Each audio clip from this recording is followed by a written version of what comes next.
What's up, everyone? Welcome back to Draftapalooza, where we're drafting best ball teams all summer long. Sponsored by our friends at DraftKings. We're doing a DraftKings Millie Maker draft today, and we're talking fantasy football. We're talking fantasy football rankings, sleepers, top picks, all that good stuff with the GOAT himself. The man who I call when I have a fantasy football question from RotoWire, Alan Seslowsky. What's going on, my man? How many of these have you done so far? How many best ball? Yeah, how many best balls? Or Draftapalooza episodes? Best ball drafts. I'm hitting about 60, 70, 80 in that range at this point. Do you remember when there was a time? By the way, I'm trying to retweet it. That's what I'm looking down. There he is. Yeah. Okay. There was a time where 60, 70, 80 people would have looked at you like, oh my God, you're doing so many. Now that's like kind of par for the course. Like it's considered, all right. Yeah. Most people max out in every contest and do like 300 of these things. So I'm with you. I think I'm about 60. And, I don't know. I feel like I know the ADP. I know where everyone goes. But this time of year, which is cool, Geek, is that the ADPs change daily. Like last night, I saw Emeka Egbuka go 4.04. It's wild how, if you've taken this ride with us from the beginning till now, how ADPs are changing. And, last night, Egbuka moving all the way up like crazy. I was in, I was in a draft, a real season-long draft, and Egbuka going in like the 5th round at this point as well. But a lot of movement, a lot of ADP movement. We just had a signing. So Terry McLaurin, who had been dropping massively in a lot of these drafts because people started getting nervous. He's not practicing. Is he going to be ready for week 1? He was dropping a little bit. So Terry McLaurin gets paid.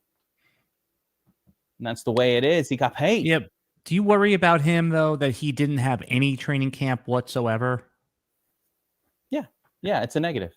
It's not a positive, right? It's a negative. So do you think his like 4 or 5 turn prices is you'd pay it at this point? Especially if you do like a Jaden Daniels and at the 4 or 5 turn and Terry stack it in a contest like this? Yeah, absolutely. You go right back to him. He'll be back to full strength. Terry McLaurin's a veteran. He's a 29-year-old veteran. He doesn't need like a lot of training camp to get comfortable with his quarterback or any of that. Certainly to get into playing shape. You don't like a guy not practicing this far in, but he's got a couple weeks, so I think he's going to start the season off slow. That would be my expectation, but I'm not going to change my draft based on that. I think by the end of the season he's full blast. And these draft, remember every best ball format is a little different. Says on DraftKings, the only way you're winning this $1 million prize, $2 million to first, right? All you need is $20 in a dream, $2 million to first. Buy one, get one free, by the way, happening right now. Best ball, Draftapalooza. The only way you're getting there is if your team is surging and going crazy in weeks 15, 16, and 17. Doesn't matter what it's doing really now. So I disagree. Don't you need to get there, though? You got to get there, but you need your team surging full force. Right. Those last few.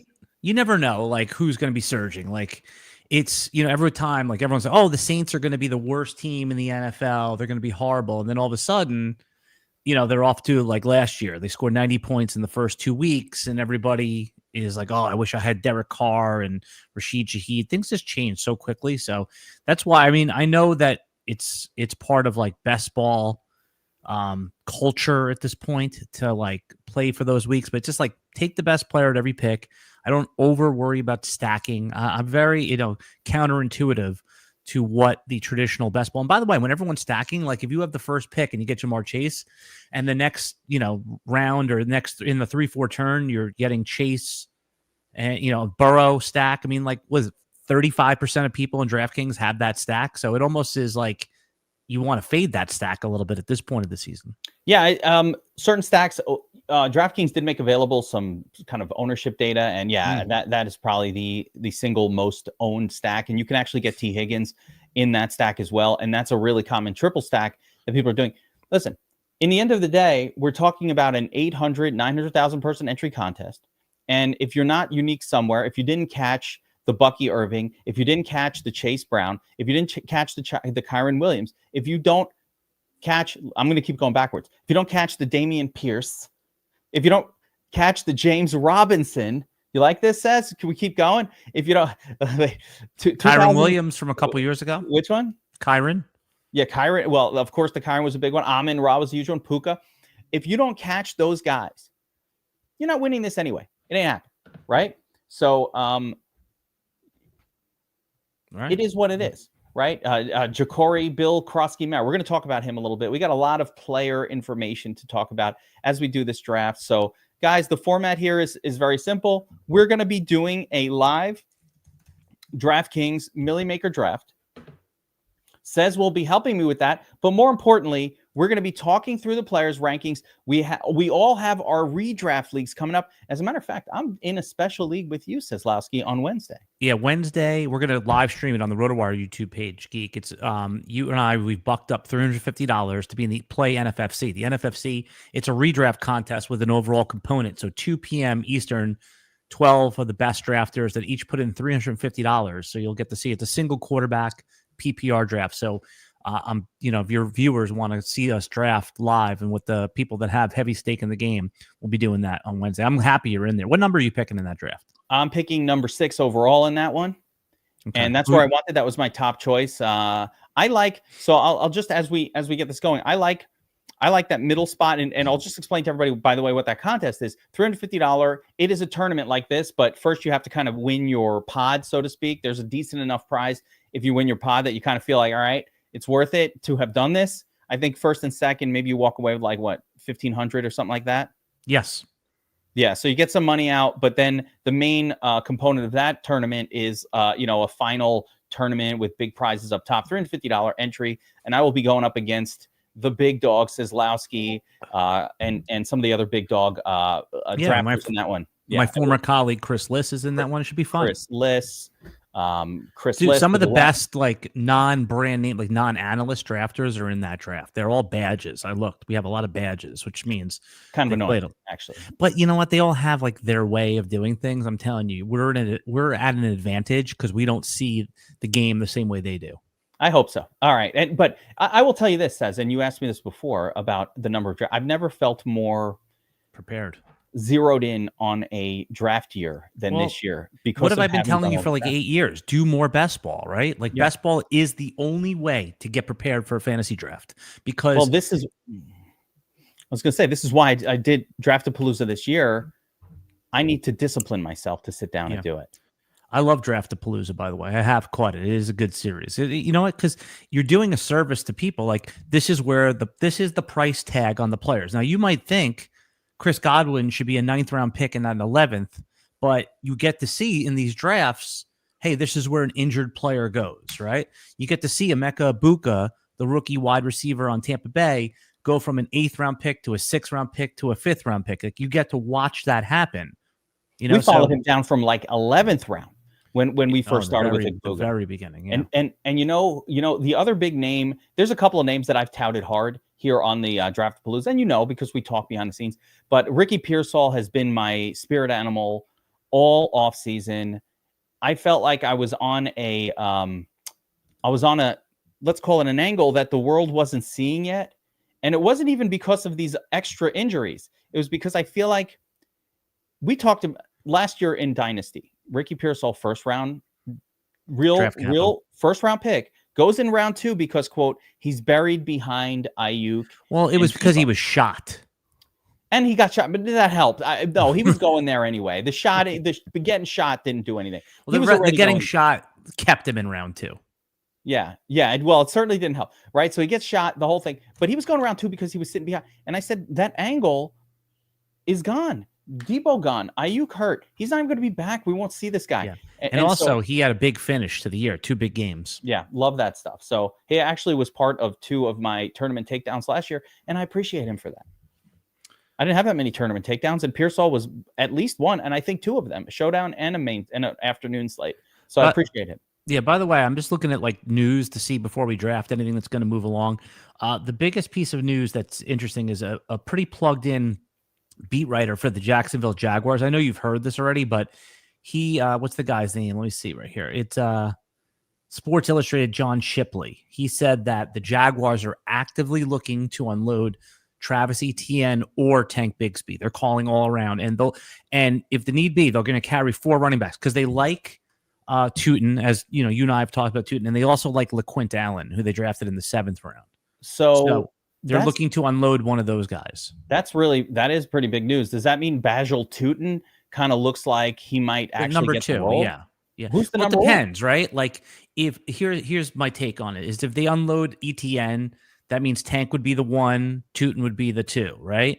If they unload Tank, it seems like LaQuint Allen might get the early down work. He's more of a, grinder type. And then the ETN can go to his pass catching role. So a lot to be there. I'm just saying, like, no matter where these guys go, like if Houston took one of the backs, would you be into them, right? Would you be into like Yes. Travis Etienne on Houston? Yeah, definitely a little more, but I mean, wherever he's going, it's going to be crowded. We saw, Brian Robinson Jr. go to, San Francisco, and now it's kind of crowded there. We are live, by the way. Our draft is starting, so just a little quick update on what's going on screen. A couple of you guys are in here with us. Soups, Duke Lito's in there. Steve G, that in here too, maybe. We got Nightmare in the draft with us, so we got a nice crew. I'm picking 11th, and guys, another reminder, real quick. This is the last grasp of best ball season, best ball week on DraftKings. They got the buy one get one going on. You buy one ticket, you're getting a free entry in the best ball Millie Maker, or once you pass that one, they give you $5 entries in the week 1 Millie Maker. So there's all kind of freebies going on in DraftKings. Check your promos tab. Make sure you click that before you get in there, and let's hammer these best ball contests. What time? I mean, so what number is our pick? We're picking number 11, so we have a minute. Okay, and this is not 3RR on DraftKings. No, right? No, this is straight draft. And generally, my in DraftKings, the wide receivers will get pushed a little bit, so we'll probably be looking at the Janties, the Derrick Henrys, who I don't know if I love him. At the end of round 1, I like, but I don't love. The Janties are there. Achan is there, and Chase Brown is starting to move his way all the way up to that pick as well. So we'll see kind of what goes on. Yeah, I like. I think Chase Brown's a defensible first round pick. I mean, he does it all. I mean, and there's a perception, Geek, that he's like a pass catching back. You have to remember when he was in college, he was a full on workhorse. So I think that he's been a little underrated since he's gotten in the league. He's had a little stank on him from his draft spot. It reminded me of Kyron Williams a little bit, where people just like don't want to believe. And okay, I mean, that's another player that at the beginning of best ball draft season, we were drafting him. I couldn't believe it. Late round 3. And I was talking about it right on these streams. I'll say, this is crazy. What are people stupid? Why are they letting him get to round 3? He moved his way. We just watched him climb. And now he's kind of like ADP mid round 2. In the NFFC, again, I don't know what DraftKings ADP is. He is 2.4. 2.4? Yeah. I mean, that's right. What you just said. Yeah, that's about right. So they've caught up with each other. I think that NFFC is probably a little more sharp in terms of their ADP. Here we go, though. It's a different game, We already see a little bit of unusual here. So I can't see the board. Is there a way to center the board a little bit? You're not seeing it? No, I mean, it's like cut off. There you go. I'm trying to make it large enough so it can be seen. I mean, I made it big on my screen. So yeah, there we go. You're old. Your eyes don't work. So Chase, Jefferson, Bijan, Lamb. I would have taken Lamb at 2. I might even take because he's easy to stack with Dak, and you could even get Pickens in round 4. Yeah, the Dak stack I have not gotten many of. It's easy to get. It's not hard. You have to be at that right starting spot to get. Just take Lamb at 1 or 2. I mean, if you get 1, 2, 3, or 4, you can get Lamb. That's fair. Here we go. You get Pickens. McCaffrey. Yeah. McCaffrey goes a little earlier here. Upside 9 takes Derrick Henry. So good. We're going to get him off the board. Yeah, wide receivers dropping. And all right, first choice says, do we go with like a Janty here and just play it chalk safe? I think, don't we want a receiver also because it's start 3 receivers? Ideal. Amon-Ra's available. Neighbors is available. Well, I would take 1 running back, take Janty, and then on the next one we'll get a receiver we like, right? Definitely. There are. I don't want any. Oh no, I would take. He's gone. Yeah. So take Chase Brown. I like taking Chase Brown. I'm doing it too late. Too late. Okay, it's fair. I think did Janty go right before me? That messed me up. Oh, that's what happened. Okay. That's okay. No big deal. No big deal. Me up. Okay. Well, you'll get Chase Brown in this next one, right? That's an auto pick for us, Chase Brown. Yeah. You agree? Yes, I've been taking him here. I took him just in a full league, and I take him ahead of Achan. So here's my thought on Achan. I've been talking. I'm not taking him. I'm not. You're not touching Achan at all? No, not until the 3rd round. He's not there in the third round. So Well, that's what I'm saying. I'm not touching him. yeah, there it is. If he falls to the third, I'll take him.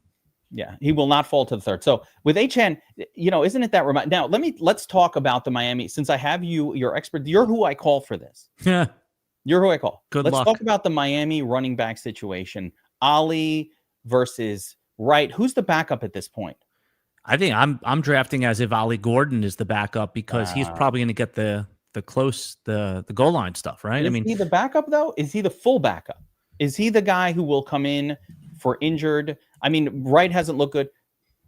Is there a draft capital component to this that weighs one way or another? If Achane misses time, they're going to be in a timeshare. It'll be Jalen Wright and Ali Gordon, where Ali Gordon gets the more valuable stuff. There's no like direct 1-for-1. And I think Ali Gordon might have a role even with Achane healthy. Whereas Wright might just be more of a change of pace, few touches guy. He hasn't showed out well. Ali Gordon or Wright hasn't showed out at all. Correct. That's what I'm saying. He hasn't showed out well. Ali Gordon is done. You have to remember, going back to Senior Bowl in February in Alabama, Ali Gordon was the best running back there. It was so clear that he was better than any other running back at the Senior Bowl. And he was also like the most, he had like major college production in 23, fell off a little in 24, Geek. And that's why his draft stock fell. This is a good running back. Ali Gordon is different than other guys. He's got NFL size. You're going to want him in every one of your leagues, regardless if you have. Where's he going in Dynasty at this point? I mean, Dynasty meaning like a startup or like a rookie draft? Let's say you had your Dynasty league, and it's your rookie draft. What second round, late second round, right? Ollie's now moved all the way up to late second. Yeah, maybe early third. Are you taking him ahead of Jaden Blue? Yes, but not ahead of Scattaboo and Bajal Tootin. So he goes right after Scattaboo and Bajal Tootin in your list of I'll open up the running backs for this year. I haven't done one in a month or so, and I know a lot has changed in a month. I've done 30 rookie drafts, but I haven't done one in a month. Anything in this round that surprised you here? In round two, the only I will no, this went exactly as round two is supposed to go. Achane's drop to 2.9 is interesting. That's definitely a drop. I told you it's going to keep going. Right now, Omarion mid round two is a massive. Yeah, that's where he goes now, man. Yeah, so you're seeing. I love Omarion Hampton. So okay, I'm all about Ali Gordon on ADP is still a late third, early fourth round in rookie drafts. All right, so he's gettable. Oh yeah, somebody I might think about going out and acquiring some shares of him. Hard right now because he's he's hot, right? You get him as the throw in on another trade. If you just straight target him, you're gonna cycle. It's the other way around. It's not you can't buy Ali Gordon right now. You can get value for him in a trade if you're giving him. Let's talk a little bit of redraft strategy as we're watching this draft go down. There's Josh Jacobs, by the way, in round 3, a little drop. Yeah. How do you feel about the luxury tight ends, Bowers, McBride, and Kittle in rounds 2/3? No, I mean, it's quite an advantage to have one, but then you're chasing the draft a little bit, right? So I'm not taking Bowers in round 2 and Trey McBride in early round 3. They have to fall to the end of round 3, which happened to me in one draft. That's why I have one Brock Bowers, because he fell to pick 36. Interesting. Yeah. Other than that, I just, I'm going to take like the later round tight ends, and especially in best ball, because again, in best, what's the worst part about tight end, Geek? Oh God, you're on the clock. Yeah, it's picking your guy. I took Kittle actually, as we were talking about luxury tight ends. So. Yeah, Kittle's fun, but he's a good value because he's at the end of the round. End of round 3, and I love his the first 6 weeks looks like Kittleapalooza with all the injuries.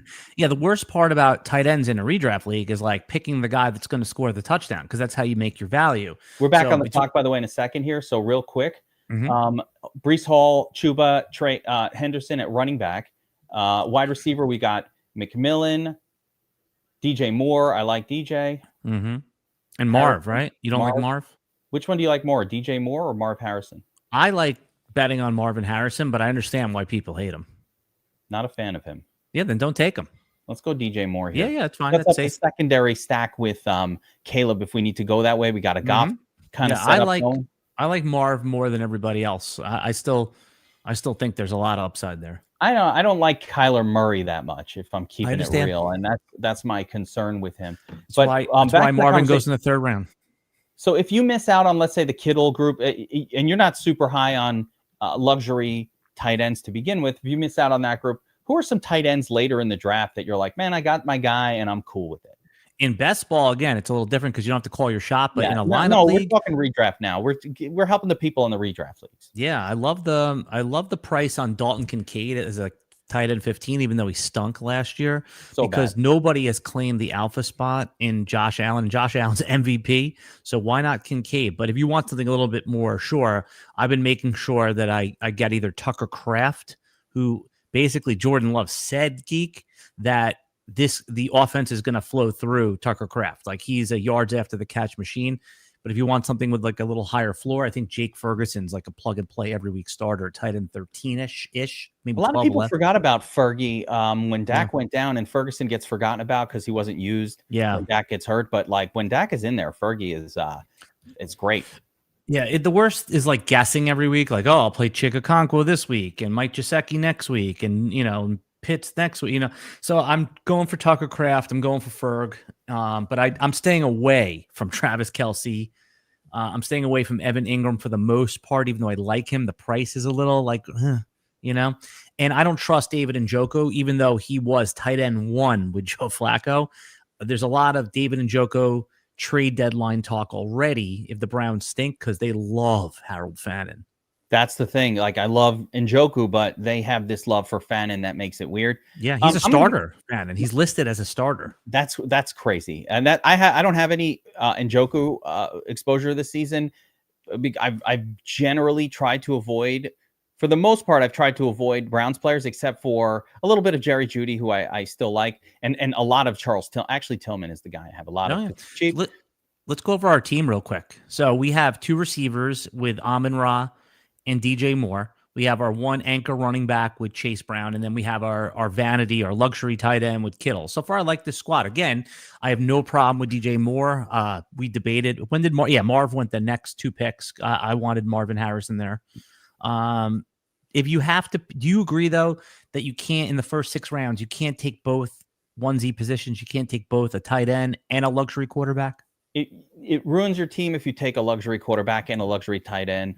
Yes, totally agree.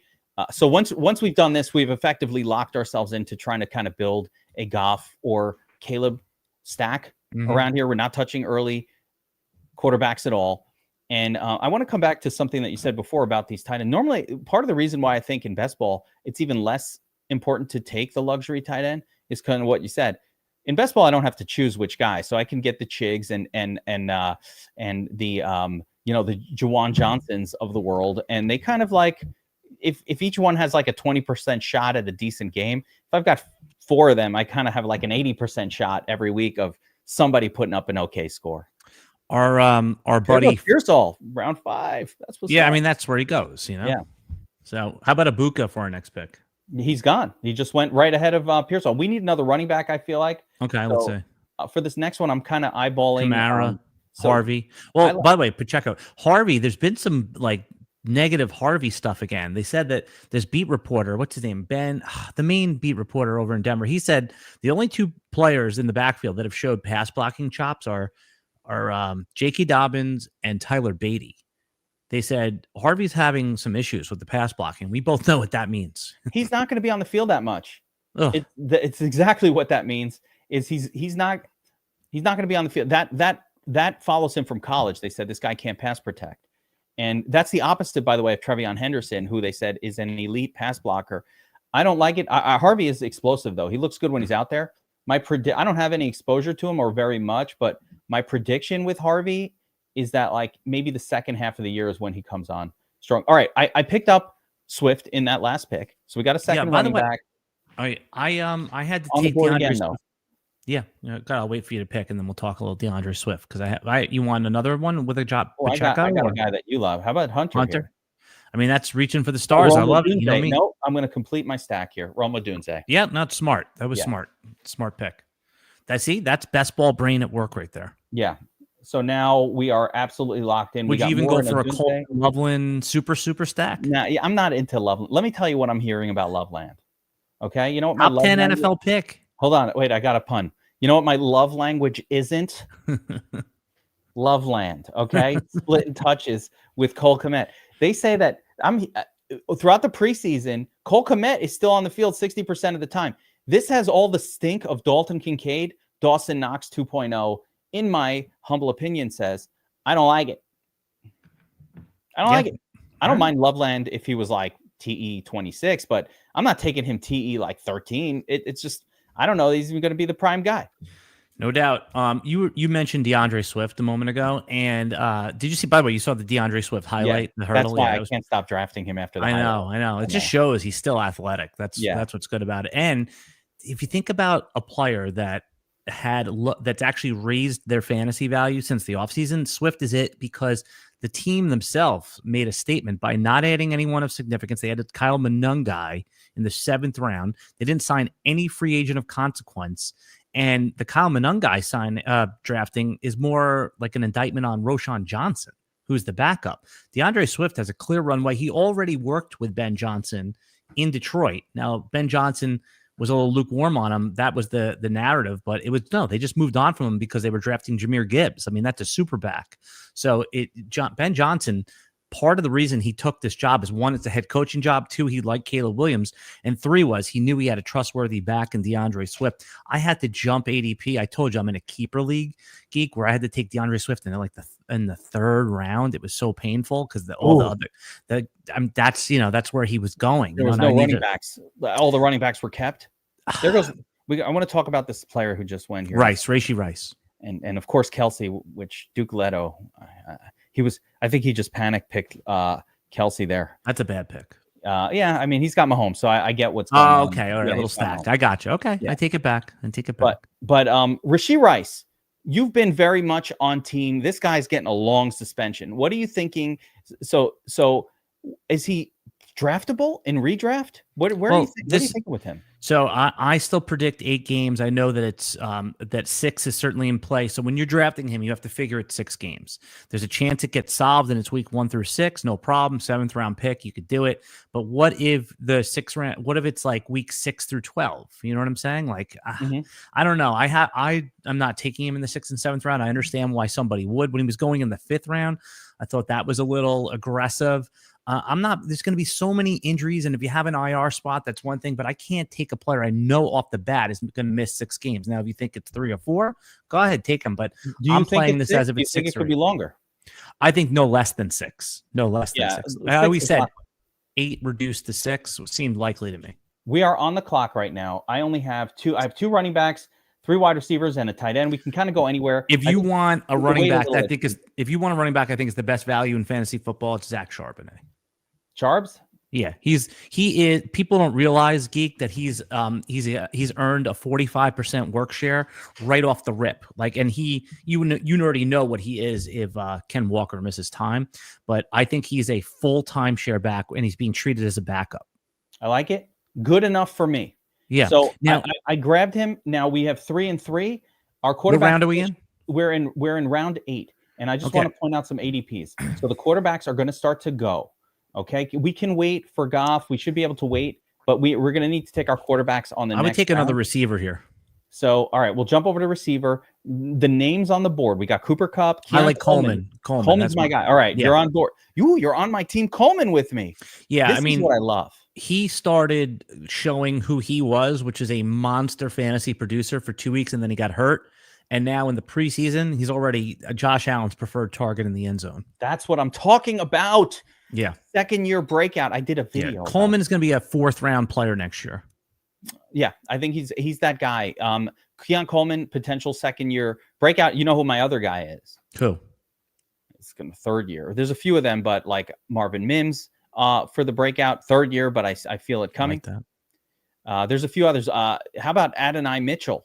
Let's talk about 2nd year breakouts. Keon, who else?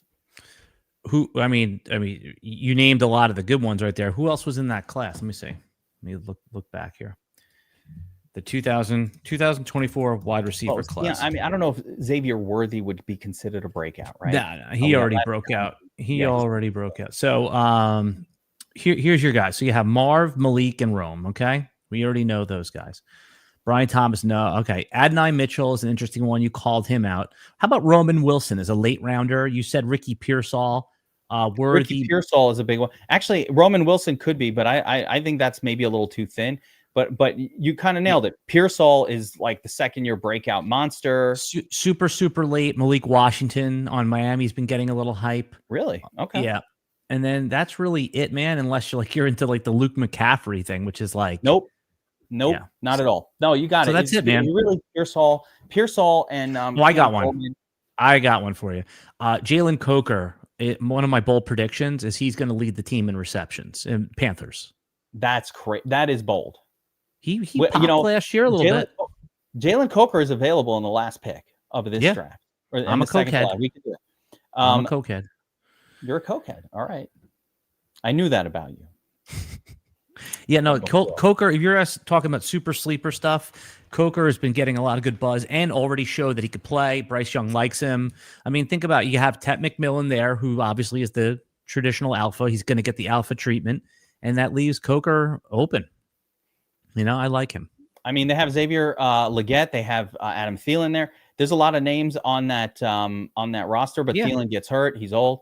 Or he might be traded. There's rumors that he might get traded to the Vikings. It's just to finish out the career with the. I wouldn't mind that. And they need a receiver. They have Justin Jefferson. Addison's out for 3 games, and now Jalen Naylor got hurt. I don't mind that at all if they did that. Good trade for everybody. Yeah, I think that would be an acceptable approach. Our buddy. Go ahead. I was just going to say, our next pick, we've got to get our quarterbacks in play in this. Yeah, I wouldn't even mind double tapping the QB position here, Geek.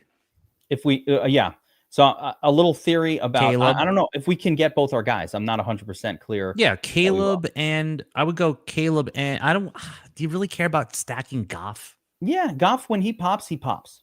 It's not a bad stack to have. It's not a big stack because I'm not going to have anybody, but I don't need it. I need the Caleb stack more because by the way, Rome Odunze, another second-year potential breakout because he did not break out year 1. Yeah, and I'm hearing great things about Rome coming out of camp. Are you hearing anything good? Yeah, I mean, Rome Odunze, he's he's got a good connection with Caleb. He is taking control of, he's like a true X receiver, meaning he's going to get some downfield stuff, but he can run the whole route tree, so he'll still get his crossers, slants. Rome Odunze is like destined to be a second-round pick next year. If things work out, if he doesn't suck, by the way. He will get opportunity. He doesn't suck. That now I can he has assure to prove you. He doesn't suck. You got to prove he doesn't suck. He doesn't suck. You don't know that. Top 10. Yeah, I mean, you don't know. You don't know. How would you know? I don't know that he doesn't suck. He has like an amazing college profile, draft pedigree. I mean, suck. I mean, he would have to be average to bust. I mean, suck is I'm pretty sure he doesn't suck. I'm just saying you don't know though. I mean, I don't understand what that means. Decision-making point.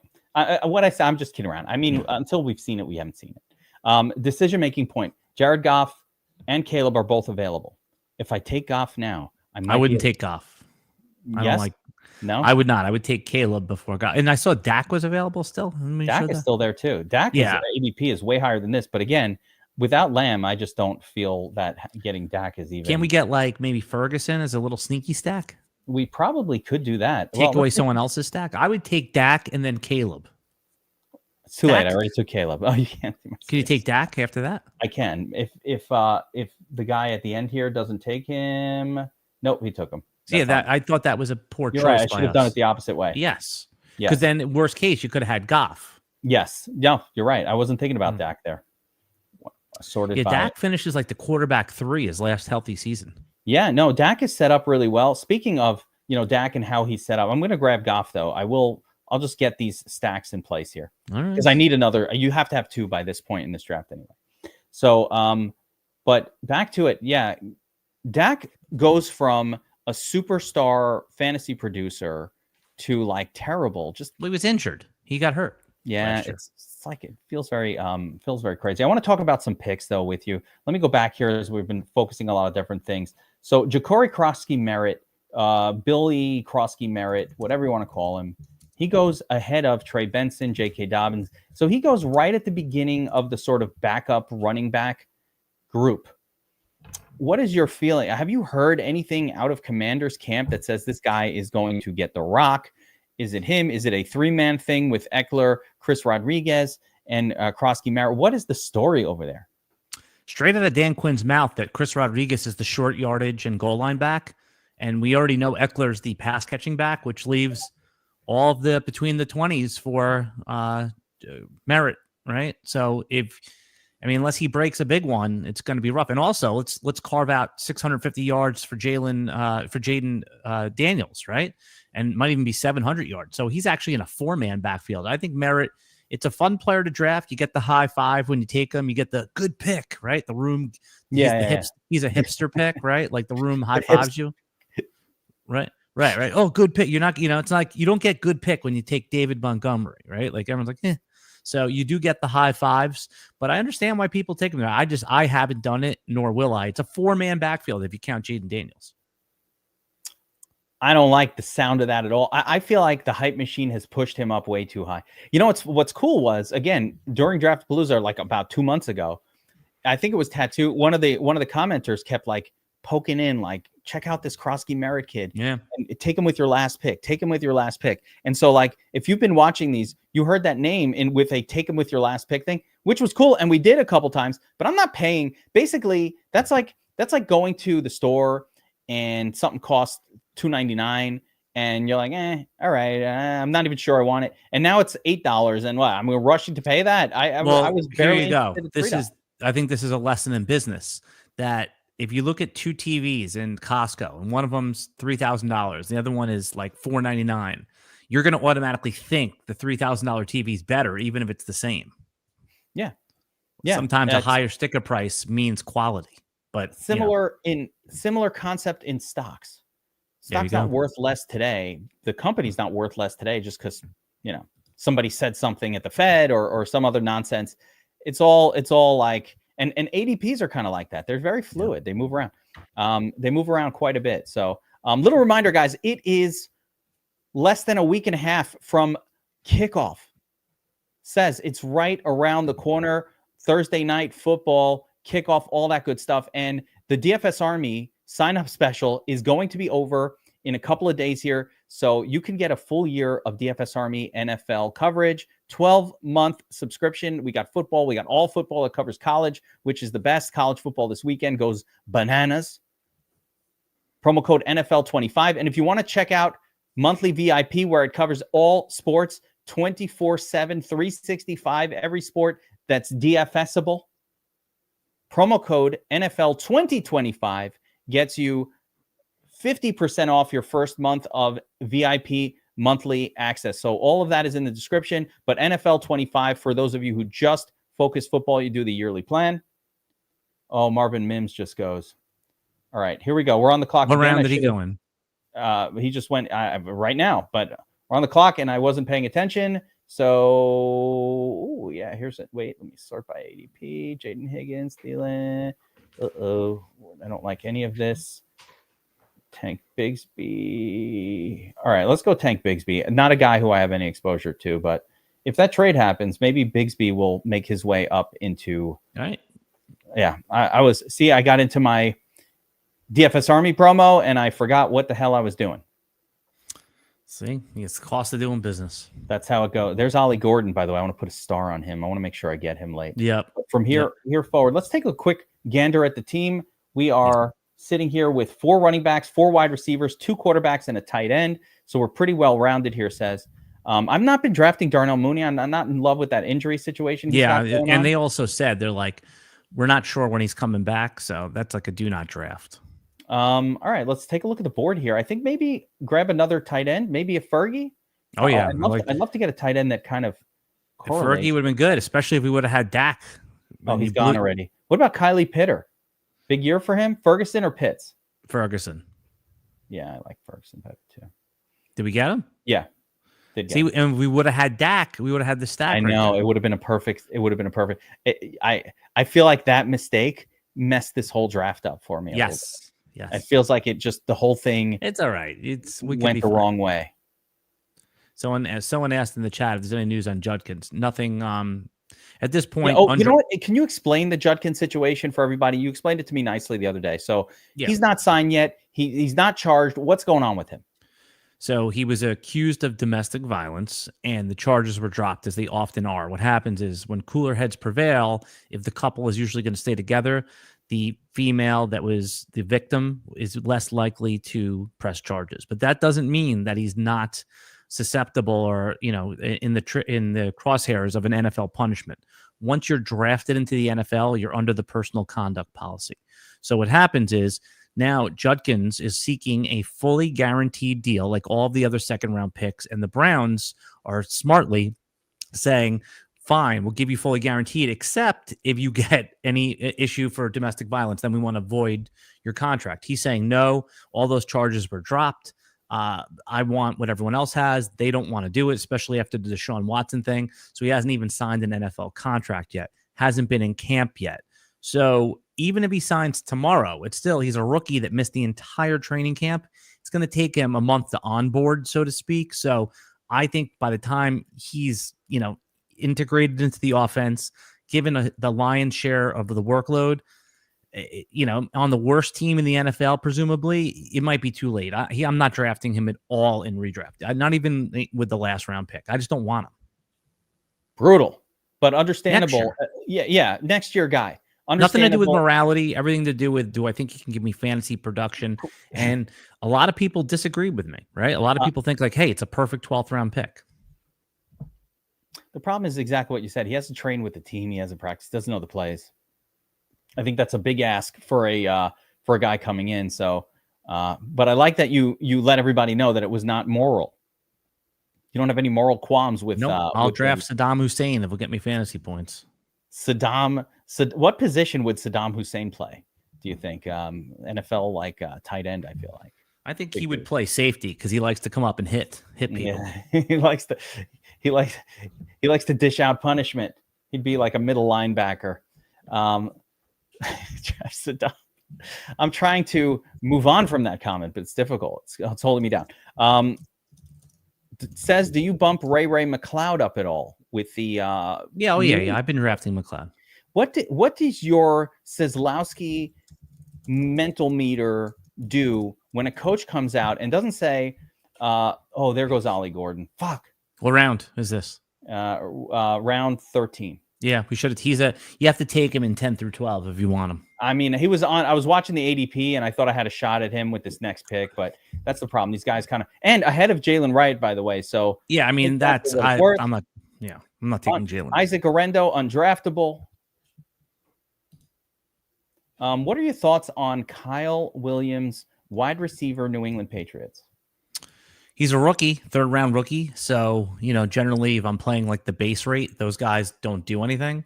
But as a late-round best ball stab, he might have flash and show a couple weeks. So, yeah, right around here. I mean, Drake May, everybody likes him. So let's draft him in the 13th, 14th round, especially when we don't have to call the shot. So I'm on board. I like guys even in this part of the draft who are going to be contributing in some way or another. Mm-hmm. Like, I'm not ready. I'm still not ready to the point where I'm like, let me just take random prospects that aren't playing at all. I need a pee break, Geek. I'll be back in 2 seconds. Right, go ahead. You know me. I like to pee. Expected. 30 minutes in. Always expected. We got to get Judkins not in front of his woman when he drinks those Monster energy drinks. So if you need to throw fist, should probably be at your girlfriend. I don't understand that. What are you dating someone and physically assaulting them? It's crazy. All right, hang on. Here we go. We need another QB. This is where I like to take like my last QB, and I take Geno. I'll get my third guy in here. Will I be doing? Maybe we might be doing. We might be doing an NFL show. We'll see. I have a lot of videos that I do. If not, Stats might be doing his own show. Welcome back, says. I'm here. I emptied out. The king of the super fast pee break. Couple of little training camp notes, says. Yep. Mason Taylor or the Jets. Mason Taylor. Yeah, fully running with the ones. And yeah, I mean we kind of knew that. Yeah. Right? No. We didn't. I mean, they don't have another tight end. Ruckert. Oh, come on. It's a blocking tight end that hasn't fired yet. Mason Taylor could have been a first-round pick in the real NFL. Well, there you go. So he's been running with the ones. And if you What does that remember, mean? that means he's going to be on the field as the starting tight end. And if you look at the Jets roster, you will note that they don't have a WR2 really on the roster at all. It's going to might be the tight end. And Fields is a throw to the tight end quarterback. So I agree. There's some, an interesting guy to kind of pay a little bit of attention to. I'm only mentioning it because he's right up on the ADP. Oh, yeah, no, I like it. Or he's coming up pretty soon here. So, by the way, you asked me earlier about Jaden Blue. It says here that he was diagnosed with a low ankle sprain. I don't know. At least that's not the high ankle sprain, but Jaden Blue with the low ankle sprain. Gotta love mentioning Mason Taylor, and then Duke Leto's like, all right, I'll take him. Yeah. That's the problem with doing it last year. Yeah, but I mean, you really want the second passing option in a Justin Fields offense. It's just another tight end, but I thought it was funny. Let's see here. I'm just looking for any more correlative options. I don't really have any of that to look at here. You know who I like as a pocket pick also is our guy Quentin Johnston. Really? Yeah. I mean, a little less now that Keenan Allen is there. But, a little less? I hear his position is not what Keenan Allen plays. He's an outside like X receiver where he goes downfield. Yeah, but do you think? I mean, I don't think there's also Trey Harris there. Is there any buzz about Trey Harris? No, no, zero. There goes Soups. Like you mentioned, Quentin Johnston. It's just like a clockwork. I love you guys, man. You guys are the best. I was going to take Quentin Johnston. You didn't do. I was going to bang the table a little bit for it. Really? All right, I'm already on it. But Johnston, the problem is there's no room there for him. Why? No, his role is unaffected. You have Ladd, and it's only if Trey Harris doesn't play. Yeah, I mean, so far they're saying that Quentin Johnston. I mean, he had a concussion, but he's ahead of him on the pecking order. That's wild. That's actually wild. You know what I'm going to do so I can get the high fives from the hippies, or what do you call them, the hipsters? So I can get the high fives. I feel like a Chris Rodriguez pick here. Oh, that's a hipster pick, right? Actually, it's not. It's the anti-hipster pick because the hipster pick is Ja'Cory. That sounds even more like something I want to do. Yeah, this is the anti-hipster pick. Yeah, so it's the smart pick. All right, you know what? You know what I say to Williamsburg, Brooklyn? I say no mas. Shave your beard, your mustache. They all have mustaches now. Shave your handlebar, bro. Yeah, handlebars, unacceptable. Not handlebars. The little twisties at the end of your mustache. Do you remember the baseball? Handlebars are cool. No, handlebars are cool. I'm down with handlebars. Do you remember the baseball player that had, what was the guy's name? Fingers? Raleigh Fingers. Yeah. Yeah. Raleigh Fingers. Let's go. Yeah. How about Deontay Thornton? Is he long gone? The wide receiver on the Raiders? No. He's a guy that had another touchdown in the preseason finale. I want him on a best ball team. Thornton. You have tight end spread. Time to make that pick. No, Deontay Thornton's gone. Tyquan Thornton. And then and then the other guy. It's Torrey Horton, the guy in Seattle. Yeah, he's there. Torrey would be available here. I'll grab him. But Torrey Horton will be more interesting if Cooper Kupp is washed. Well, and Cooper Kupp is washed. Do you know that for sure? Do we? I'm pretty sure that Sean McVay wouldn't cut him loose if he didn't think he was. Cooper Kupp is a pretty good blocking receiver. He does all the little things you want him to do, and Seattle's going to try to run the ball. I still like Cooper Kupp, but I think there's room for Torrey Horton to be a best ball pick.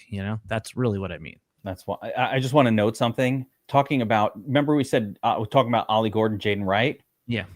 Ollie Gordon went hours ago. Yeah, nobody wants Wright. Wright is done. So I fucked my whole preseason. I have so many. I took a lot of Wright months ago. I was taking him back up. I was thinking. I feel like this is wrong for being right. You didn't even get my joke. I said it doesn't mean you're wrong because you took Wright. Oh, but you working the puns. You went right over your head. I feel very wrong. I mean, everyone's written off Jalen Wright as dead. We don't know that, right? They invested more or less a third-round pick in him, even though he was drafted in the fourth. They gave the following year's third. So it's been a slow start. It's not promising, but now he's an 18th round pick. It's a disaster. It's a complete Oh, disaster. Shipley. I like Shipley too. If you take backup running backs, I saw him on there. Yeah, he'll be gone. He won't make it back to our next pick. Yeah, he went with the next pick. He'll be long gone. And there's Trey Harris. So your competition for. I actually wanted to get back to you on there. There are some other players that we've been talking about that I kind of wanted to buzz back to you on here, and talking about some of these teams. So late picks. Let's get to this topic. We are in best ball here. And a lot of times you can win your best ball league by getting contributions from those picks that are beyond like the normal rounds. And that's where we are here. We're in round 17 here. Your redraft league draft is over. It's done. So late round sleepers, one name that you had mentioned to me that was getting picked weirdly early in some of the high dollar drafts was Pat Bryant from Denver. Have you heard anything more about Pat Bryant? And also, I would love your take on as Pollock Hillbilly, double Pollock Hillbilly wants to know your take on Luther Burden. Yeah, Luther Burden is not a player I'm picking this year. Obviously, he's a highly talented, serious upside, but it's just too crowded there right now, right? And he's not going to get on the field early. It seems like he's a good year 2 breakout type of guy, but so I haven't been taking him. Although once he gets the opportunity, right? I saw what you saw in college, right? Like he's electric player. Do you think he's kind of like going to be buried behind DJ Moore until DJ Moore kind of like DJ Moore, Colston Loveland, Roma Dunze, even Cole Kmet's getting some. DeAndre Swift is going to catch some passes. It's going to be tougher for Luther Burden to break through. So you asked about late round players that I think we should look at. Darius Slayton on the Giants got a contract extension. He's always a good player. They need someone opposite Malik Neighbors. De'Ami Brown, who broke out a little bit last year with the Washington Commanders geek, is now, if you believe in the Jaguars and the Liam Cohen thing. And then you mentioned Adonai Mitchell, who perfect for best ball where you don't have to call the shot. A year 2 breakout player. Daniel Jones doesn't really throw down the field well, but hell, this is Mitchell, somebody that could pop a little bit. So those 3 names are ones that I've been taking there at the wide receiver position. You mentioned Mason Taylor. He's long gone, I'm sure. And then in the running backs, I don't know if you I don't usually like to take running backs in best ball this late. That's the difference between best ball and traditional set your lineup. In set your lineup, you want the running backs that are backups, so you can put them in when their number's called. And in best ball, you want the guys that could catch a couple passes, Jalen Coker, guys like that. So that's how I would play it. Is I would be targeting the receivers here. The benefit to the late running back pick in best ball. So the best ball bro approach is definitely, it's actually something that it will resonate with you. So I'm going to talk through in a second. I got to make this pick, and I kind of want to take one of these names that you mentioned. Let's go D Slizzles here. It's a little soon for him, but I'm fine with, all right. What round are we in? We're in round 18. I mean, that's who cares if you take someone 2 rounds ahead of it doesn't matter at this point. Yeah. It doesn't matter. Get your guys. One guy I've been taking really late is also Tolbert, the kind of WR3 for Dallas. People just think he's going to be useless. I don't agree. I think he'll pop for 3 or 4 big games over the course of a year. But let's get back to that concept. So the best ball bro concept says take stud wide receivers early to the point where you're covered and you feel good enough about that whole group, especially in PPR DraftKings format where it does favor stud wide receivers putting up their big scores, that you kind of have enough of those guys that when it comes back around later on, they actually want to load up on these get you a 0 running backs who like the DJ Giddens types, load up on that for the hope that you catch the rising balloon, so to speak, with a player that becomes a starter. The Charbonnet from last year, you know who they are, right? The one who wins you the league isn't necessarily the Charbonnet who you had to take early. It's the Mason from last year, I think it was, who was the last pick you took and all of a sudden became a guy that's locked into your RB2 or RB1 spot as somebody you're excited to play. So they're taking a lot of those and sacrificing the sort of upside of the Slaytons and those sort of one-off pop for a couple of week wide receivers because they feel they've built enough wide receiver firepower in there by going wide receiver 5 picks in a row or 6 of your first 8 picks kind of thing. Yeah, I mean that's obviously when it works, it's great. But Christian McCaffrey was already like a limping first round pick because of he had all offseason injuries, so it made sense. I mean, who falls into that category this year? Who's kind of the very, Will Shipley, we talked about him. If you don't believe that he can sustain that workload after the 400 plus touches. Oh yeah, Giddens, DJ Giddens. Oh, I've got a name for you for this round. Okay, you ready for this? Blast from the past, Kendre Miller. Are you hearing that Kendre Miller? So the last I heard, Kendre is straight the backup to Kamara, and he's unowned. There's been some good Kendre handcuff steam lately. I like it.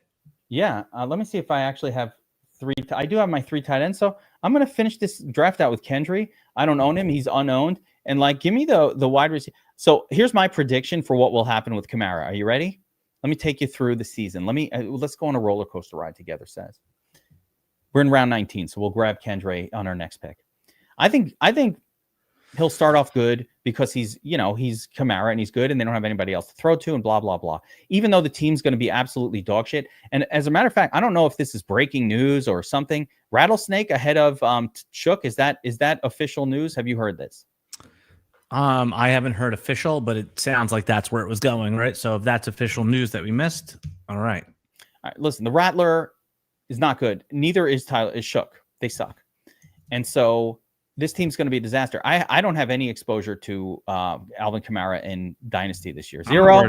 That's that Kamara I have, but I'm not overly worried about him. I get it.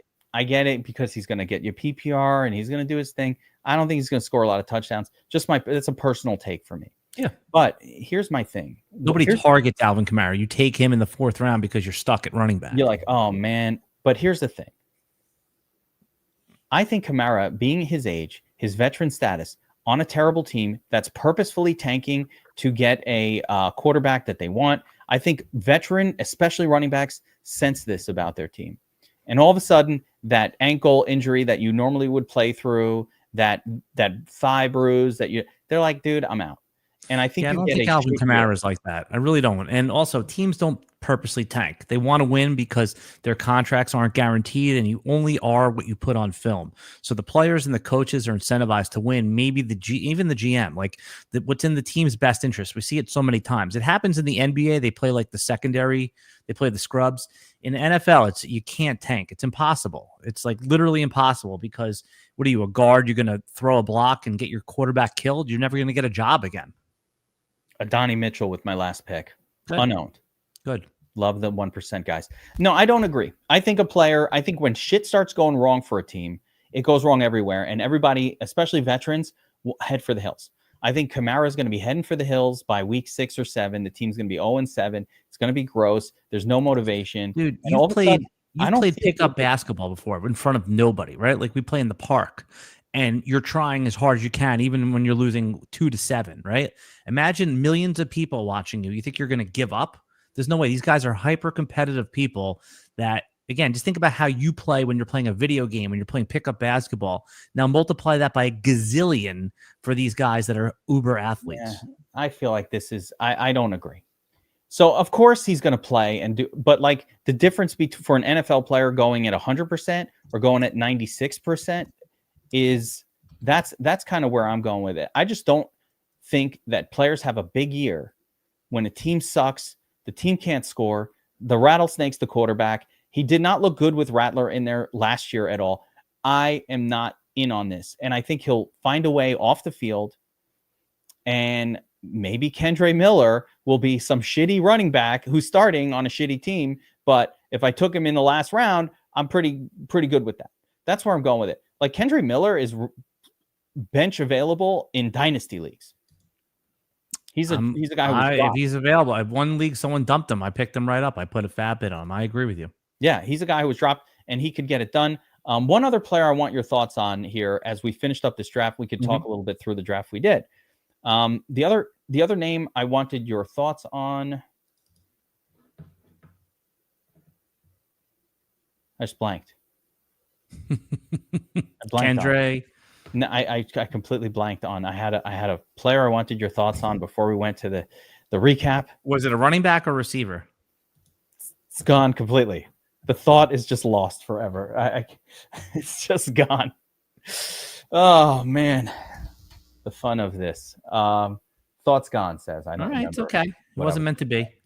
So, all right, let's take a quick recap of this draft. Don't you hate when that happens? By the way, yes, it happens to me all the time. Like just a little thought nugget, and it's just gone. There was a serious player. I don't know thoughts on him, and then it was gone.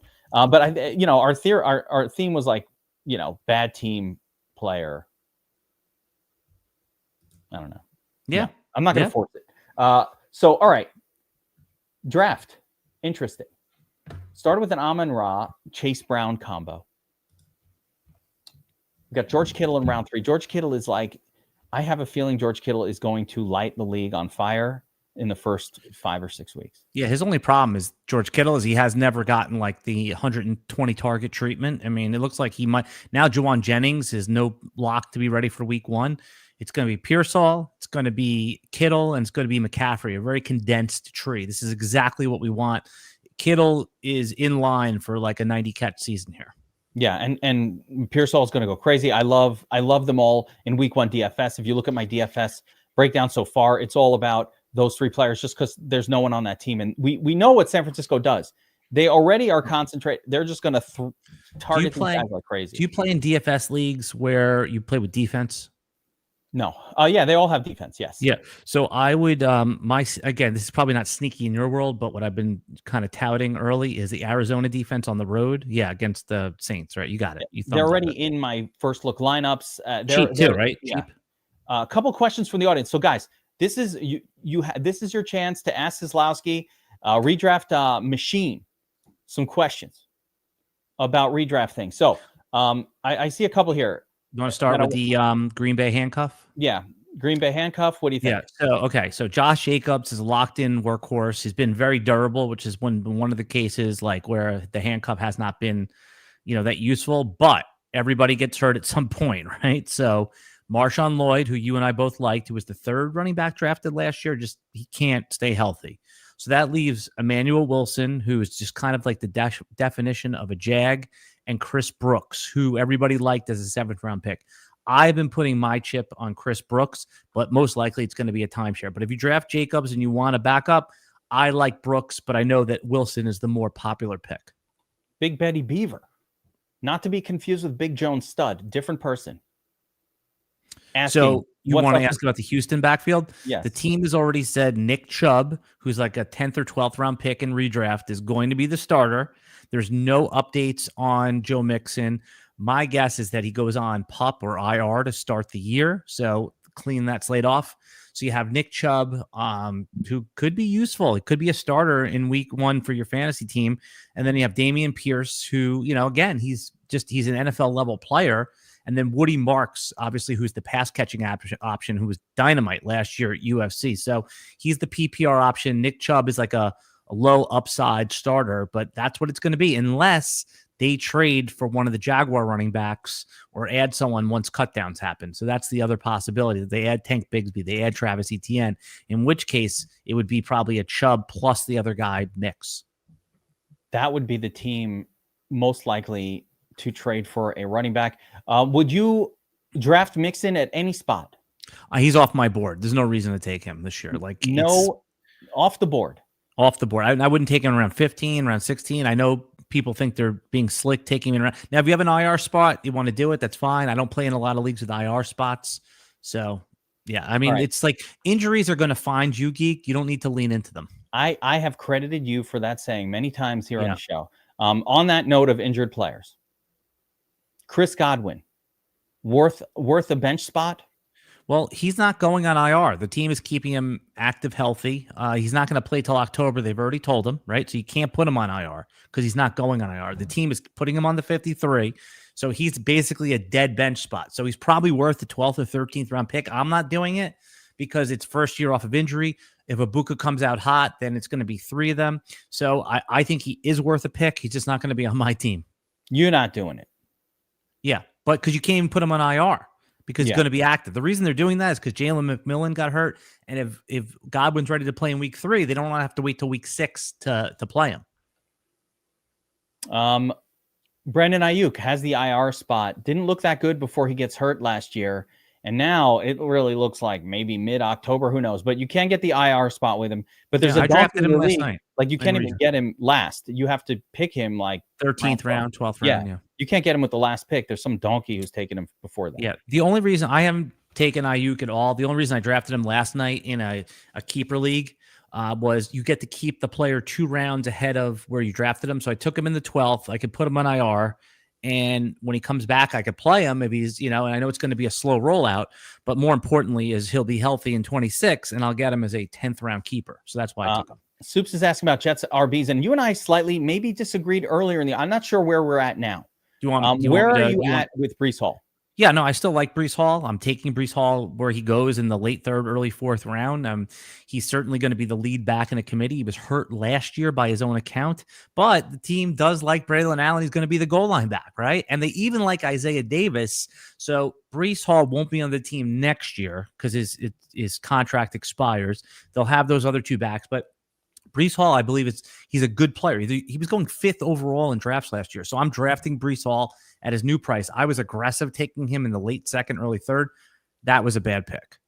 I don't like Breece Hall at all. So I'm not on that side with you. Walker or Breece Hall in redraft? Kenneth Walker or Breece Hall? I hate that spot. Chuba Hubbard. Yeah, but you have to pick one of those 2. Swift. You have to pick one of those 2. Isaiah Pacheco. I never take them. I don't have any of it. I think I would go with I don't know. That's a very tough one. Right, so you don't answer the question. You're an NLM. No. I'll give an answer, but I have 0 shares of. All right, we don't need your whole life story here. I'll go Hall. I'll go Hall over Walker. Okay. I think Hall, at least like if a miracle happens and like they start using it, he looks good. He has that upside. I think Kenny Walker will be saddled by the fact that Charbonnet is also good. And I don't know how he gets beyond that. At least Hall last year gave us some 25s, even in. He was hurt last year, man. Yeah, he was hurt. So I think the talent. So I'll go Hall over Walker, but I don't have very much of any. That is a spot where I try to avoid taking running backs, and I just like take wide receivers at that point. And I'll wait. Dallas running back situation. Javonte Williams locked in as the starter at this point. Clear cut. It's the most absurd, underpriced starting running back in the entire NFL. And everybody hates Javonte. Do you hate Javonte? Do you share the hatred? No, I mean, nobody, it's been well documented that you don't hate players. You hate what you have the value on players. And Javonte Williams in the 9th round or wherever the hell he's going is fine, right? You're getting a starting running back in the 9th round. I mean, you're expecting to plug him in if you went late running back or if he's a perfectly good bye week running back as long as he's survives and stands upright. So I don't hate Javonte. No, I don't think he's a poor man's David Montgomery. Very little competition for Javonte out in Dallas, unless they trade for one of these Jaguars guys. They're another team that could be a candidate for that. Travis Etienne could be on the Dallas Cowboys. Love that. All right, Says, I appreciate having you on. We're gonna be drafting against one another on Wednesday, so make sure to check out at Alan Seslowsky at RotoWire on YouTube to get all of that content. Great stuff.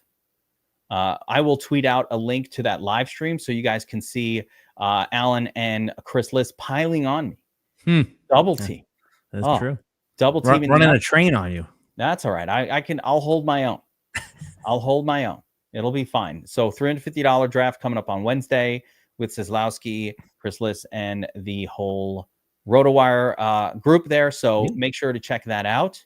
Guys, reminder again, NFL right around the corner. Promo code NFL25 gets you $50 off the year-long DFS Army subscription for NFL or all football, which covers college football as well. It says, I don't know if you know that college football is brutal to cover from our perspective. There's no injury list. You have to go and dive into beat writers from colleges, SEC, all over the place to figure out who the hell's playing.